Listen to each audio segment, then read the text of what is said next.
Fatalo fatu ila ufafonga anga Samoa nei fo e so fo malo le soifua. Le tautua fai pea lau Samoa Entertainment TV mai Samoa ai usi mai alfafonga alfafonga wana Atamua ia nei aso. O atangia ile fai ungal famsino sili Justice Presse o le famsino ngau palota ele ai se mafu anga tatau. E alai o na tuongi tupe ile suitau wa na tangia le fas le atinganga matawhai la wina I inga. Le suitau wa le HRPP o pipi pauli te vita tariu malana loia fui maono sefo ainu u. O le mta upule na fua mai na watoe whaawi itua le tangia le sui o le fas ya le atinganga sa whaia whaasanga le suitau wa le HRPP o pipi. Ile whaamtalanga lana loia mapusua tania troiloa. Ua manatu le atinganga, awane I yaini whaafita uli alia e mai lona I tumalo. Malo I ai el whaamsinonga le taimi na whaauluai le toe whaawi itua o le tangi. Sa tala whea ngai ai lava le taimi na whaatino ai le whaawi itua. Ewi ina sa ta watu le loia le itu te tee, alato ngai winga sa ta pena e talia tuai le tangi le atinganga. Ma watu itu tonu, ai waulua itau nuu ile whaamsinonga le whaailoa mapusua. E toe whaawi I tua le tangia le atinganga. Matalo sa ngai le lo ya pipi le fionga fui mono. Ile whaamsinonga sa whaatino ngā luenga tali atua la nei tu. E pei o le tāpenanga o whaamtalanga te tee e au fia tuai ma tāpenanga I le tau o le whaatinonga o ana mōli mawe valu o suenga wha le tū la whono. Mai o atu I le valu a whe lima se lau wha ono tā lala na invoice. Mai sa ia mana o foi I se polo ingal whaamsinonga. E nate ono mawai le valu 5% o le natupe, tu sa ma le fitu a whe lua se la wonu whata la. Ai ile whai ungal whamsinonga, o ta wai e le tal whea ngai le na valu 5% na te maua. O mata upuia o tangi whaasanga ile anga wa ai o sui e tau wā ile palota. Ia whaawa wai le ami o tonu o le whaatinonga o le sitala o tangata palota, ai o sui tau wā mo le palota.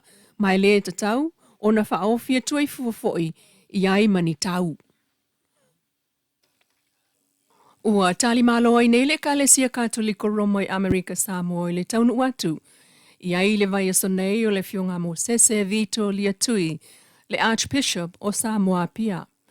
Mataita I alo iai ele na fionga le sauninga pa ia whaapitoa, I le tai ao le solua I tutuila, I le ono I le tai ao. I le whaamtalanga whaalawa I tele o ta wai whaafelo I whaapitoa ai o le taunuu, o le fionga le aki epikopo. O se taita I wailonga lo na sao le atina ino soi fua whaaleanganga ma le au nanga whaataita I Samoa. Ai mai se o na sao le mati no soi fua tupulanga talavou. Ai o tūlanga tau ia o onga. Matali malo ai le fionga Bishop Collier e tuale le Diocese Chancellor, le Media Chair Father Pio Afu, Father Andrew Wilson, the Missionary Sisters of the Society of Mary, le SMSM, and the Diocese VIP Committee. O le sauninga pa ia po le misao le so, le na whaia le tai ao mataita ia e le fionga le aki epiko po mo sese.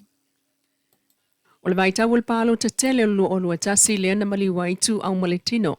Tu sa o le tolu masina taluai ia aperila lua tasi na atua iai, le fata usanga mal tolu masina talo na tupul na whalavelave, peitai. Ele I maua lava le aveta avale, ai sa na o whaamsinonga o mōlianga o whaamtalanga whaaluma ma le tau whaaleanga sa whai iai. Ai wangia mai nei le toe o atu fo I leo, o leisi whaasia. O na o whaamtalanga lava le wa fiai le taitai o le malo tausi, le fionga fia me na o mimata afa, o le atoe o atu ai foi I le whaamasinonga. Ai le I maua lava le aveta avale na maliwai tu au. O le vaya so nei le whailo inga le au whaasalalau ma le taitai o le malo tausi, na whaamautua ne ai e le fionga fia me na o mimata afa. Le tatau wai o na ia puipuia le tofinga palemia. Ina ua tua ia lo na whaaufiufio le maliwo tu au. Ua ose tua inga o ia e sau mai le taitai o le fas.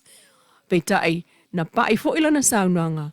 I le leva o na whai fo I o tua inga I upenga ta whailangi o na afianga.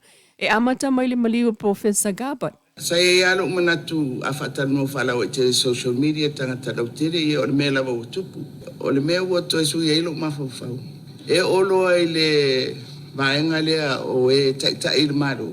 You know manatu rolia. E tau fo ilano tua uia I lo tūlanga o a o le pārmia. Ia fo ilea e tau ona upui le tofi pārmia. Ia o le peo mafuanga na mai ioi, wa avela u whaeloa i leo leo, o lo whamoi moi lea, o le fo whatulanga ia lo ia e tau aveina le matau. Ia atonu le aso e whatatia alo ia i tei le tatu whamisino. Ia, o na alo ia lo leo si tatu matau, po al whamoi moi na. Peitai o tātou mai te wina, o le mata upu fo ilea ili maliwa le tamaitai Professor ya Caroline Garbard, o lo moli ai nei le tamaitai tustala talavou ya Lise Marie Schmidt e leo leo. Talulo na tusi atu i leo leo, whaatatau i moli mau o le mea na tupu o lo o ya te ia. O le tusi lava le nao lo o ta o tua i Lise, le la fono tanga mal tamaitai pale mia le faltali malo, o le tau mea sina i mota. Ma isi va e ngai fisosoani i le sosu e ngā leo leo, peitai, e manatu leo leo e le aise wha mauni ngā le natusi i le umane o lato suesuenga ma lato mōli ai loa lise i le tau wha se mai ua tofa i a whē puali o le tau sanga lua o lua ono e wala a wail wha amsinonga o le tamaita i tu stala. O le masina talua yo iulai a so valu lua o lua lima na te e nai e mi Schmidt mōli anga i a leo leo. Ai olo tau fia i pēl whalpui pui tan malala le sunga a papali isi a whikeal o ia lava na toe tauina i leo leo le soli tu la fono i le lua aso mulmuliane. Masia kia i leo leo le mautau pali i vaivase le na maua nei le tino maliu o le profesa. O le masina nei au kuso aso sulvalu le na tu uma i eile mata upule val a wai au avatu le avanoa. E ilo ai wha maumaunga tau i le soifua malolo i na o papali i e au fiai malo na mafau. Inisio tala, ua mai e momoli atua i le foa i o moenga tamaiti mo tangasi au tui upolu masawai e le company le Island Rock. O le vai aso talua i le na amata whaatino atua i mutotua. Peitai o le aso lua o le vai aso nei aso 5 o auguso.